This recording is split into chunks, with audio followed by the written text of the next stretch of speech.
안녕하십니까. 이 중에 돈 버는 부동산 시간입니다. 더워도 너무 덥습니다. 정말 이열치열이라고 뭐 운동도 해보려고 하고 또 운동도 하고 하는데 정말 이건 견딜 수 없을 정도로 덥습니다. 그래도 시간은 갑니다. 또 조금 지나면 찬바람 불면 또 금방 가을 오고 겨울 오겠죠. 하여튼 뭐 이럴 때에서 늘 드리는 얘기 건강 유의하시란 말밖에 없고요. 요즘 에어컨 때문에 감기 환자가 좀 많다고 하더라고요. 항상 과유불급이란 말이 제일 떠오르는 요즘입니다. 자, 오늘도 도시건강 곽창석 대표님과 재미난 주제 갖고 이야기 나눠보겠습니다. 오늘 제목은 강남 집값 언제까지 오를까라는 주제로 이야기 나눠보도록 하겠습니다. 자, 도시건강 곽창석 대표님입니다. 안녕하십니까? 예, 안녕하십니까? 네. 대표님, 제가 항상 언론에 대한 대표님이나 저나 별로 신뢰하지 않잖아요. 그렇죠. 이게 이제 조사 기관 또는 네. 조사 방법 또는 뭐 조사 샘플링하는 어떤 그런 문제 뭐 이런 것들 때문에 뭐 기사가 뭐 일주일 단위로 그 논조가 다 바뀌잖아요. 또는 같은 날에 나온 논조도 틀릴 수 있고 이 정말 정보는 아니고 광고의 홍수 시대에 지금 살고 있는 것 같은데 우리 시청자들도 자 7월 초순 10일 때까지만 해도 강남 재건축은 계속 하락이었다. 근데 강북 그 재개발 시장은 구축 중심으로 소폭 상승했다. 이런 논조였거든요. 근데 어제 오늘 또 논조는 강남 집값 불패에 이어질까 또 이제 논조 일주일 만에 또 바뀌었어요. 조금 또 올랐나 보죠? 이야기 한번 나눠보죠. 서울 아파트 값이 요즘 뭐 계속 오른다고 보도가 나오고 있죠. 예. 제가 4월 초인가 그때 유튜브 방송을 할 때 예. 아마 서울 아파트 값이 5월 말이 바닥이 될 거다 뭐 이런 말씀을 드린 적이 있는데 이제 지나놓고 나니까 통계가 나왔어요.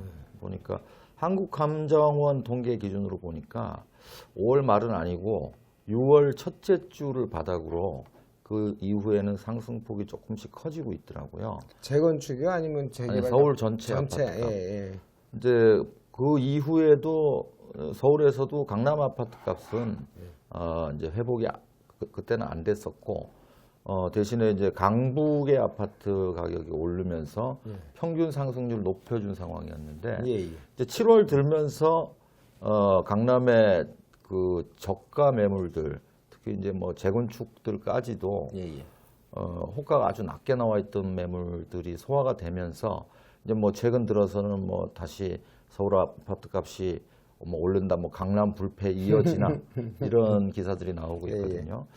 근데 이제 이런 그 앞으로 또 이제 어떻게 될 거냐에 대한 의견들을 물어보면은 이건 대세 상승은 아니다. 왜냐하면은 거래가 크게 동반된 상승이 아니기 때문에 대세 변동은 아니다. 뭐 이런 기사들도 나오고 있는 것 같아요.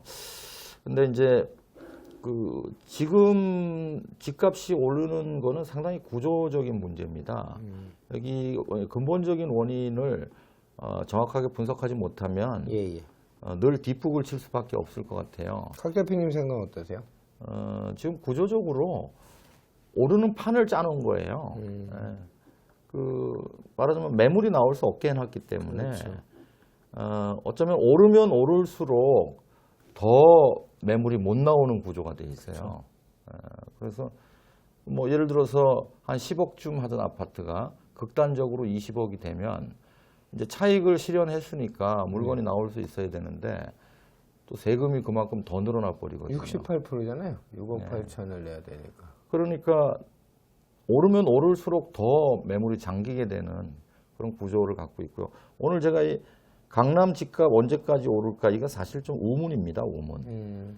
근데 너무 우리가 이게 전문적인 영역에서만 얘기를 하면 안 되고 일반적으로 좀 편하게 와닿을 수 있는 좀 비논리적인 주제를 잡아보면 어떨까 하는 생각이 들어서 의도적으로 비전문가한테 물어봤어요. 어떤 게 궁금하냐 지금 상황에서 그랬더니 강남 집값이 언제까지 오를까 이게 궁금하다는 거예요. 상담이나 이런 걸 통한 저 질문이죠. 이제 주변에 부동산에 별 관심 없는 사람 그런 분들한테 물어보니까. 근데 사실 이거는 논리적으로는 아주 의문이에요.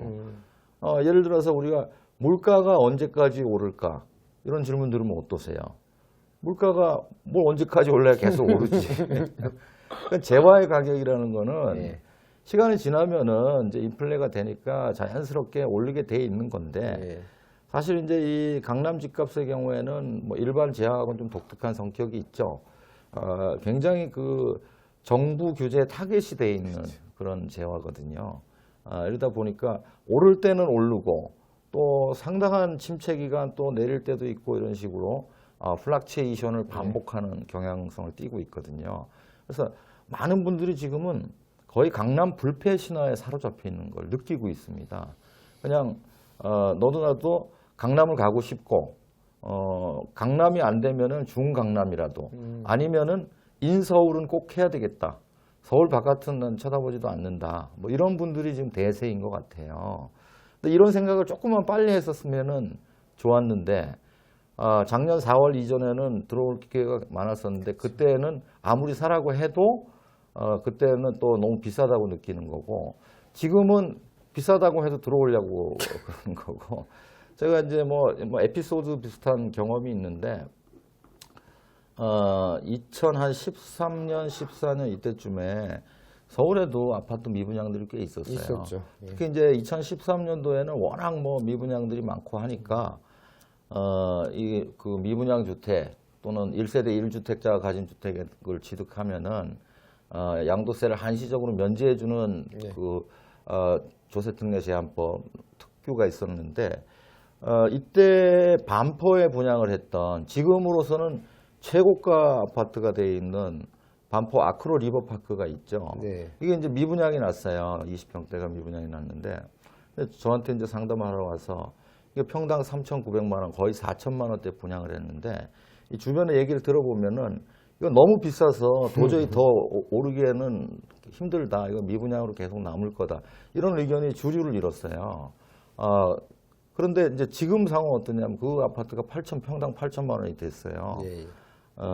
그때 저는 뭐라 그랬냐면은 아마 입주 시점에 평당 6천 정도는 갈 거다. 여러 가지를 봤을 때 그 정도 오르는 게 정상이다. 근데 굉장히 욕을 많이 얻어먹었어요. 네. 투기 부추긴다고 막 욕 얻어먹고 했는데 근데 지금 평당 8천 가니까 의견들이 어떻게 바뀌었냐면은 앞으로 평당 2억은 간다는 거예요. 이게 기준이 없는 거예요. 예, 라쇼몽이에요. 자기가 믿고 싶은 거만 믿고 듣고 싶은 것만 듣고 그때 당시에는 또 그 비싸다는 얘기는 뭐 20년 전에도 항상 비쌌고 30년 전에도 비쌌고 계속 비쌌죠. 그때 당시는. 그러니까 이제 어떤 현상이 벌어지면은 현상의 전망을 지배해 버리는 거예요. 그쵸. 이제 오르는 추세 이런 현상이 나타나면은 앞으로 계속 오른다는 전망이 나오고요. 떨어지는 거면 반대로 그런 거기에는 전망들을 하게 전문가란 분들이 많이 일조했어요. 매체하고 전문가들 멘트 따는 분들의 그 기사들이 되게 일조를 했어요. 그러니까요. 지금도 그런 것들이 많아요. 오르면 계속 오를 거라고 얘기하는 그런 멘트하기가 되게 좋잖아요. 계속 오를 거라 보십니까? 그러면 예, 당분간 이런 추세가 되니까 이런 기조가 이어질 거로 봅니다. 이거 일주일 뒤에 그렇죠. 떨어질 거로 보십니까? 그러면 예, 지금 조심해서 들어가셔야 됩니다. 뭐 패턴이잖아요. 예. 그래서 이제 그렇게 하면 안 되고 제가 볼 때는 강남 아파트 값은 일정한 한계를 가지고 있습니다. 예. 제가 강남 불패를 많이 주장했던 거는 90년대, 2000년대 초에는 앞으로 강남 불패가 될 거다라고 말씀을 많이 드렸지만은 지금은 그런 얘기를 안 해요. 이제 뭐 몇 가지 이유가 있는데 첫 번째는 강남이 굉장히 좋은 지역인 거는 사실이고 만약에 우리나라의 이런 그 강남에 대한 규제, 특히 보유 단계의 세금을 높이는 보유세, 재산세, 이제 종부세 이런 걸 높이는 그런 규제가 없다면은 우리도 다른 주요 선진국의 주요 도시들처럼 서울의 강남은 지금보다 훨씬 높은 가격이 될 수 있어요. 그러나 우리는 그대로 내버려 두지 않아요. 앞으로도 규제가 조금 더 강해질 겁니다. 예컨대 이제 뭐 아시아권에서도 우리보다도 이제 국민 소득이 더 낮은 중국의 경우 뭐 베이징이나 상하이나 이런 데들 보면은 현재 최고가 주택들은 우리 서울보다도 거의 2배 가까이 비쌉니다. 그리고 뭐 도시 국가지만은 홍콩의 경우에는 우리 평당으로 환산을 했을 때 평당 고가 주택들은 평당 한 5억씩 해요. 뭐 도쿄도 마찬가지로 지금 2억이 넘어가 있는 상태고, 뭐 주요 도시들 뉴욕이니 런던이니 파리니 뭐 이런 곳들은 다 우리나라 최고가보다도 한 3배에서 4배 정도 비싼 상황. 소득 수준은 그렇게 높지 않은데, 그건 뭐냐면은 규제가 없기 때문에 그냥 시장 가격이 자유롭게 형성이 되기 때문에 그렇게 일부 한정된 지역의 초과 수요 지역 이런 것들은 뭐 매물이 안 나오면서 가격이 계속 치솟을 수 있는 그런 상황이에요. 만약에 우리가 소득 기준으로만 본다면은 강남 아파트 중에서 일부는 뭐 우리 평당으로 환산하면은 한 1억 5천만 원 정도, 뭐 2억 가까이 간다고 해도 다른 나라 비교할 때 그게 크게 무리는 아니에요. 근데 지금은 또 그 기준만 생각하면서 앞으로 평당 1억 5천, 2억 갈 거다 이렇게 생각하는데, 우리는 우리나라에 또 특수한 그 여러 가지 규제들이 있고 우리는 아직 변하고 있는 나라, 완전히 선진국이 됐다고 보기 어려운 나라입니다. 그래서 이제 앞으로 종부세가 이렇게 강화가 점점 되면은 아마 지금 나와 있는 안보다는 더 강화가 될 거예요. 그러면은 고가 주택을 가지고 있는 분들이 매물을 내놓게 돼 있어요. 특히 이제 소득이 끊어진 분들, 고령이면서 집을 갖고서 소득이 끊어져 있는데 이제 종부세가 올라가면은 못 버티는 분들이 나오면 그분들이 가격을 낮춰지게 돼 있어요. 그래서 그게 이제 한계가 된다는 거고요.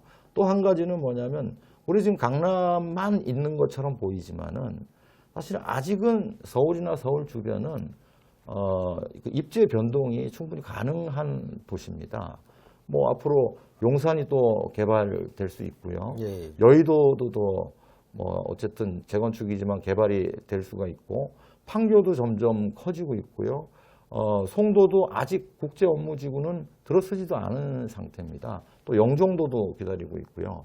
그래서 이런 변화들이 나타나기 때문에 강남의 일을 해게, 강남만 불패고 모든 게 강남 중심이라는 생각, 이건 조금 주의를 해야 될 필요가 있고요. 그 도시 기본 계획이라는 게 이제 국토종합계획 밑에 이제 중장기 계획이잖아요. 10년 단위, 5년 단위 이제 도시군 시공 관리 계획 뭐 이런 것까지 했을 때, 근데 거기에 나와 있잖아요. 지금 이제 3핵이잖아요. 3핵. 중구, 영등포, 강남이 3핵이니까 강남은 이제 이제까지 좋았던 인프라나 이런 것들 때문에 탄성 계속 좋아질 것이고, 더 좋아지는 환경들이 여러 가지 받침이 되니까 가격은 또 오를 수 있다는 그런 거고, 지금 말씀하신 영등포, 여의도가 이제 영등포니까 영등포나 중구 쪽, 뭐 CBD나 이 안쪽도 굉장히 좋아질 것 같아요. 근데 이제 물론 이제 주택이라는 게 우리나라에서 땅이 우리나라의 기존에 갖고 있는 사람들, 국민의 정서, 헌법에 있는 정서 같은 것도 있는 것처럼 주택이란 거에서 유독 지금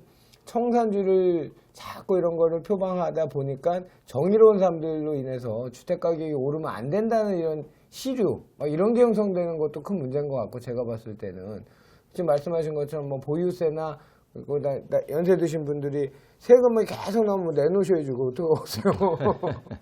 자, 그래서 강남이 이제 나쁘다는 얘기는 절대로 그렇죠. 아니고, 예. 강남의 한계가 어디 있는가를 지금쯤은 생각을 가격적 한계를 말씀하세요. 그렇죠. 가격적인 예. 한계를 제가 말씀드리겠는데, 이제 지금으로부터 한 15년 전이죠. 그때 막 강남 아파트 값이 뛴다고 해서 뭐 그 강남 집값과의 전쟁을 막 선포하고 했었는데, 사실 조금 그 이전으로 돌이켜 보면은 IMF 막 그 터지고 하던 그 시기쯤에 98년, 9년, 2000년 이때쯤에 강남 아파트 값이 평당 1,000만 원을 넘길 것인가 못 넘길 것인가 이런 게 화두였어요. 그렇죠.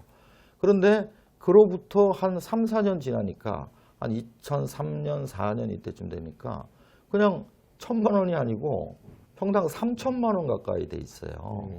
그래서 그때 또 이제 강남 막 열풍이 불고, 강남 아파트 값이 평당 1억은 된다.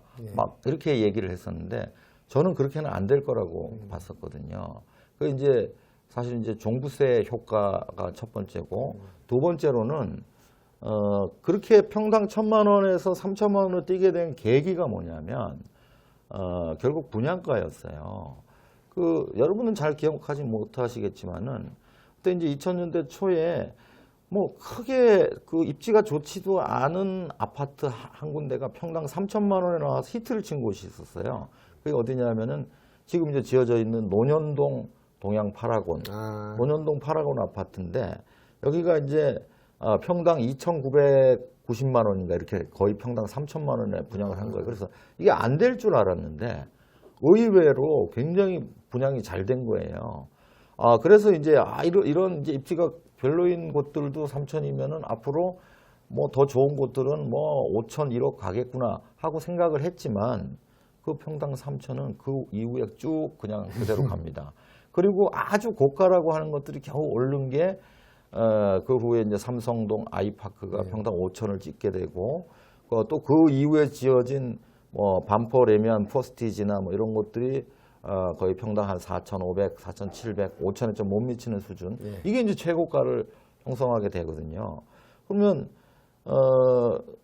그렇게 막 1억씩 갈 줄 알았지만은 딱 끊기는 이유는 크게는 두 가지예요. 신규 공급이 그 이후에 어느 정도 끊기게 됩니다. 이제 2007년도에 분양가 상한제를 시행을 하니까 사실상 높은 가격에 분양을 못 하게 돼요. 이제 보통 우리가 분양가 상한제가 없고 분양가 전매가 허용된 시장에서는 분양가가 나오고 그다음에 입주할 때까지 분양권 프리미엄이 붙고 또 입주 이후까지도 가격이 좀 오르고 해가지고 계속 치고 나가는 경향이 있는데 지금 이제 규제를 해버려서 지금 사실상 분양가 상한제거든요. 주택도시보증공사에서 분양 보증 권한을 갖고 있고 그게 이제 분양가를 못 올리게 하고 있는 상황이고 민간 택지도 지금 허가해서 거의 적용을 하고 있는 거잖아요.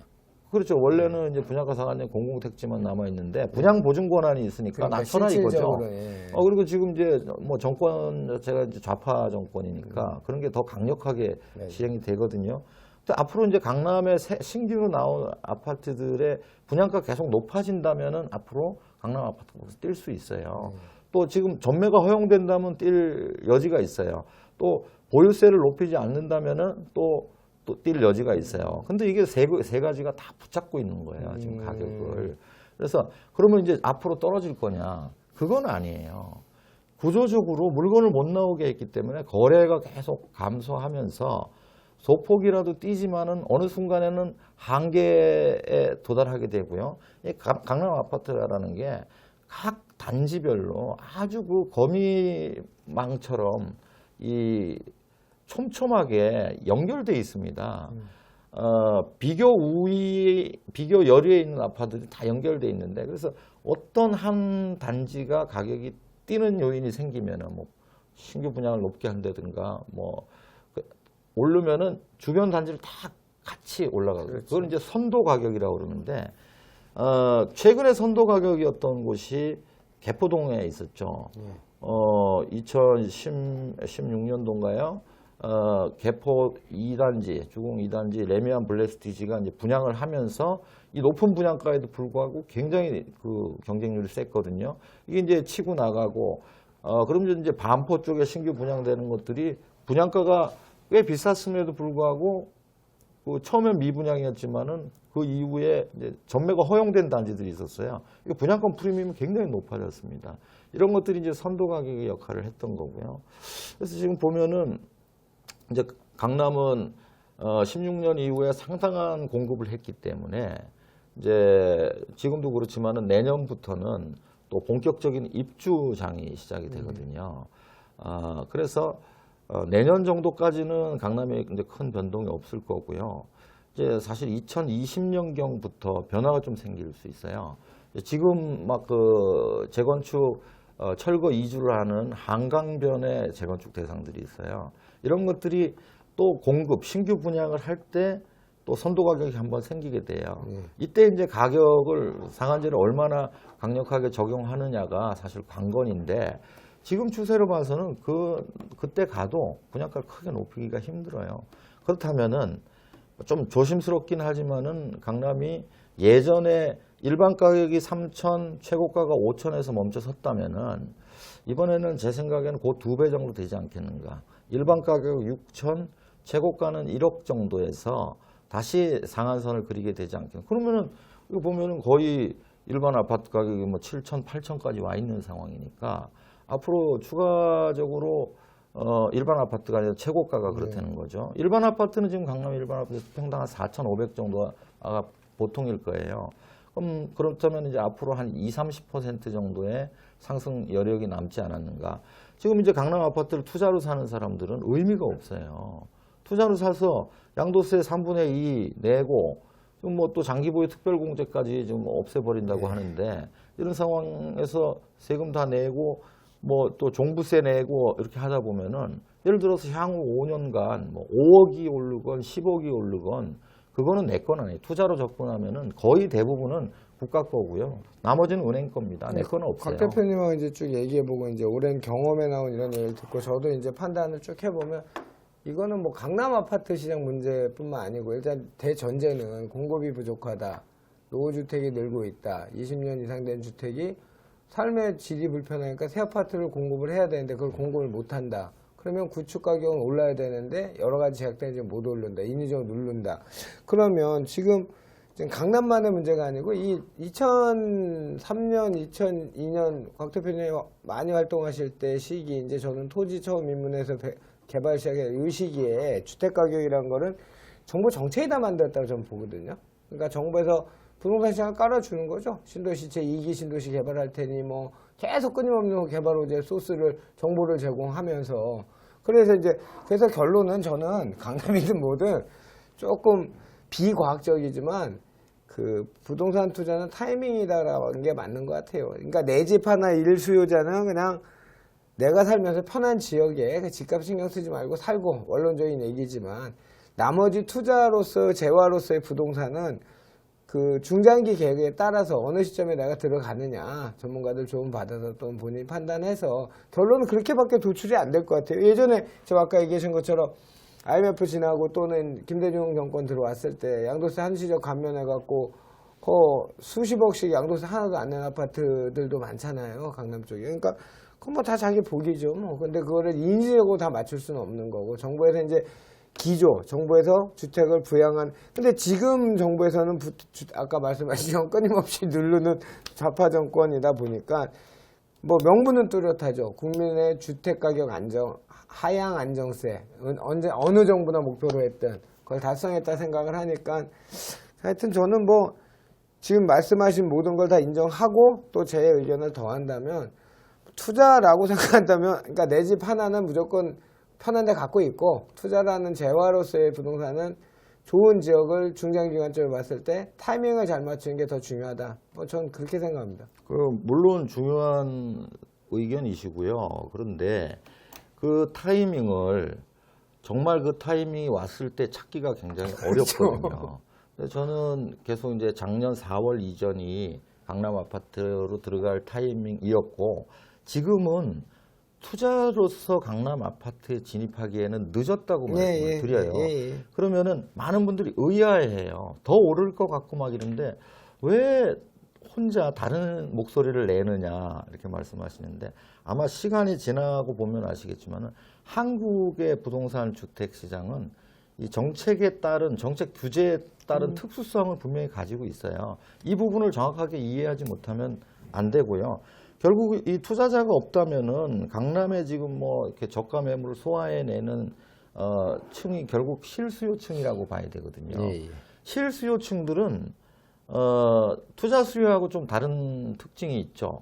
실수요자들은 가격이 오르면 다른 선택을 해버립니다. 자기 목표 가격을 정해놓고 이게 오르면 아 그래 그럼 안 사고 다른 걸 사 아니면은 아예 전세로 가버려 이런 선택을 해요. 근데 투자자들은 좀 반대 선택을 해요. 내가 생각했던 것보다 오르면 더 올릴까봐 들어가는 그래서 추격 매수라고 하죠. 이렇게 있는 거예요. 근데 지금 이제 시장 상황을 보면은 거의 실수요라고 봐야 되거든요. 왜냐하면 투자해서 3분의 2 세금 내고 무슨 투자가 되겠습니까? 그러면 이제 작년 또 올해 초까지 강남 아파트가 오르던 패턴하고 이번에 이제 다시 뭐 랠리가 시작되는 것 같은데 이 패턴은 다르다는 거예요. 근데 예를 들어 이렇게 생각할 수도 있어요. 70% 가까이 세금 내잖아요. 10억 벌었는데 7억 내잖아요. 3억 투자 게임으로 생각한다면 들어갈 만하죠. 아, 그 3억이 그냥 3억이 아니라니까요. 가만히 있어도 투자자라면은 뭐 집을 세 채, 네 채, 다섯 채 갖고 있는 사람이잖아요. 그러면은 우리 종부세 세율이 누진세가 거의 뭐 실효세율 1%, 네, 1.5% 맞아요. 구간이에요. 만약에 내가 이제 3억 갖고 간다고 생각했지만은 이게 10년 갚버리면은 이 3억이 거의 보유세로 빠져버린다니까. 맞습니다. 그래서 지금은 이제 실수요장이에요. 실수요장이다 보니까 아마 작년이나 올해 초처럼 막 추격 매수가 없을 거예요. 그래서 이제 반짝 하다가 끝나고 아마 이번 장은 확산되는 실수요자들에 의해서 실수요자들은 강남이 아니면은 중강남, 중강남이 아니면은 뭐 인서울이 아니면은 서울 같은 비슷한 인프라를 가지고 있는 서울 인접 지역. 세력권. 그런 쪽으로 확산될 겁니다. 아마 그게 8월 중순 이후에는 그런 추세가 완연하게 나타날 거라고. 제가 좋아하는 후배가 곽 대표님도 하시는 누구지? 최상욱 연구원이 이번에 책에 보니까 세력권이란 말을 썼더라고요. 네. 서울 세력권. 좋은 의견이에요. 예. 그래서 아마 그 9월 달쯤 되면은 추석 전후 되면은 막 신문 기사로 뭐 그 비조정 지역 풍선 효과 한 2달쯤 지나면 그런 기사를 많이 보시게 될 거예요. 알겠습니다. 강남 집값이고 다음번에는 준강남, 다음번에는 수도권, 다음은 세력권 이렇게 해서 한번 이런 이야기 나눠보도록 하겠습니다. 뭐 전문가 2명의 의견이고요. 제가 시청자 여러분 여러 차례 말씀드렸는데 저도 이제 전문가 생활하고 칼럼을 써 방송을 하지만 곽 대표님은 이제 좋아하는 이유는 그거죠. 이렇게 같아요. 의견이 좀 다르고 딴 사람들의 시류에 병합하는 듯한 이런 거 잘 안 해서 좋은 것 같아요. 그래서 많이 배우고 있습니다. 하여튼 저도 이제 물론 이제 거기에 동의하고 하니까 제가 배운다는 표현을 쓰는 거고요. 하여튼 뭐 전문가들이 저 같았으면 좋겠어요. 저희 둘 같았으면 좋겠어요. 그러니까 잘났다는 게 아니고요. 틀리면 틀렸다고 얘기할 수 있는 거고 전문가라는 것은 한쪽의 의견을 낼 수 있는 사람들이었으면 좋겠습니다. 그렇습니다. 그죠? 자, 날씨 많이 더우니까 건강 유의하시고요. 우리 곽 대표님과는 다음 시간에 또 찾아뵙도록 하겠습니다. 오늘 수고하셨습니다.